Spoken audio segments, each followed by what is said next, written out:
Hello and welcome to TC Josh Mounds Hooligan Zero. And we're back at it again once again with some Union Arena. And today we're going to look at three Code Geass decks. Yes, three of them. Two of them will be green decks. One of them is the second place championship deck. But I wanted to start out with this one just because this is the ban card list deck. So yeah, if you're enjoying this and you want a few more videos like this, don't forget to hit like and subscribe. I do appreciate it. Let's get into it. So the reason I made this list first is because if we even get this card, we'll see if we do. December will tell us that information, but yeah, this card is banned in Japan, and I can kind of see them not printing it at all for our sets, which is fine. You'll just replace it with 4 copies of some other card in the set.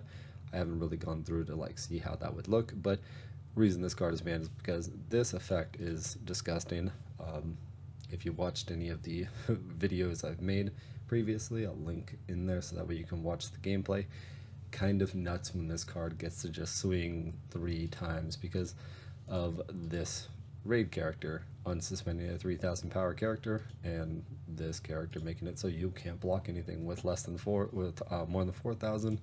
Don't get free blocks, and this not only can also make it so that you can buff a 3000 BP or less character and give it impact. So even if you're blocking with a 3000 BP character, you're still losing a card every single turn. Kind of nuts. Kind of the reason this card had to be banned. Hope that makes sense for you guys. But yeah, rest of the deck is just kind of just putting stuff on the board. Really, there's nothing crazy. It's just you want to have him out as quickly as you possibly can, and you want to have as many of these out as you possibly can, because this lets you restand characters every single turn, so you can just keep slamming characters down, because pretty much every card is 3000 BP or less besides this character, because for when attacking she will be a 4K, so you will not get to unsuspend him or unsuspend her with this character. That's, yeah, about the only character that you can't really do this funky trick with. And if you have this out and this, so if you have 2 of these and both of these, you're just swinging 25, 3000, 4000 swings every single turn with impact, and it's crazy. And yeah, that's why this deck was hit. Next, we are going to go to Code Geass green deck. This is the one I kind of made. There's only a couple differences in here. Let's just show the championship one. Second place, they're playing 3 of this character. He has step, and when this character, I can't read that, leaves the field, you can move him to the front line, so you can step him back the next turn if you want to. It's kind of a funky effect, but it's just basically so that if the character gets KO'd, then you can move it forward and have an extra blocker, essentially, is the reason that this character has that effect. That's about it. Not too bad.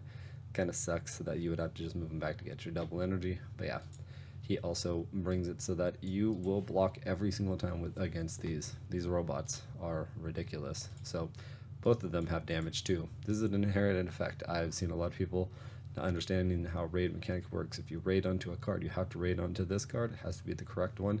You have to have the same, you have to have the energy and action points in order to do the raid, and everything under the raid thing, under the raid title, is the raid effect. These are the effects that it has only if it raids. So everything above it has it as just an inherited card effect. It already has that no matter what, whether you just play it for 6 cost right out of your hand, or if you raid onto it, it will always have this damage too. You only get the on play and the on retire if you do raid on top of this character or this character or any of the other ones. Same with this.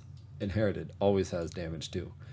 Gets impact and on played pop a character only if you raid onto this character. That's how raid works. In the future, they do make a box, an actual text box around the raid and its effects, so that way it's kind of clearer to read and interpret the effect. But just so you know, here going forward, everything under what says raid is the character's effect, and what it gains only if it has raid.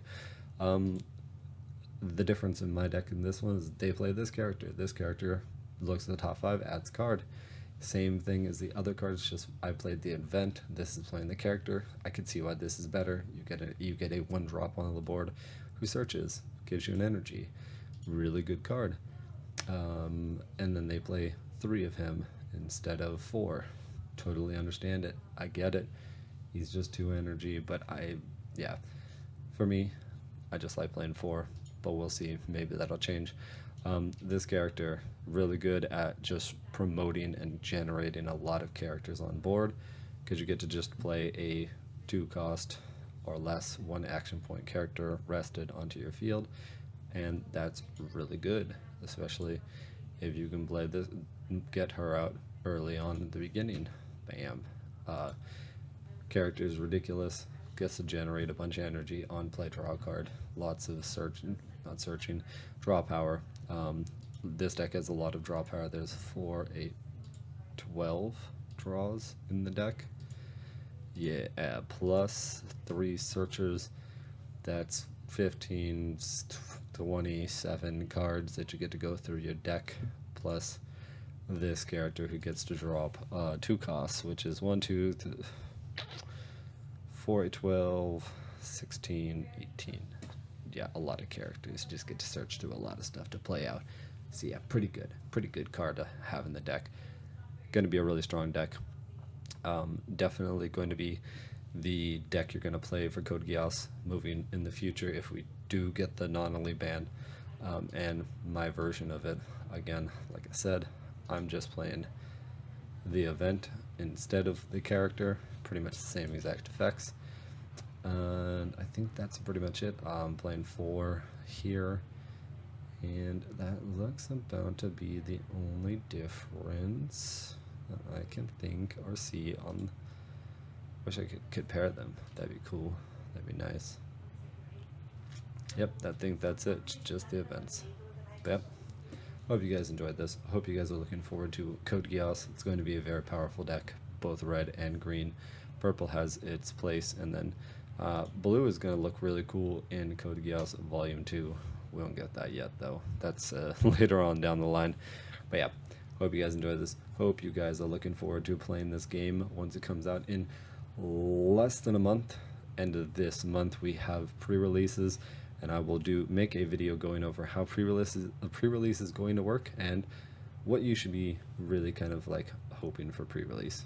Don't forget to hit like and subscribe if you want to see that video and see more content like this in the future.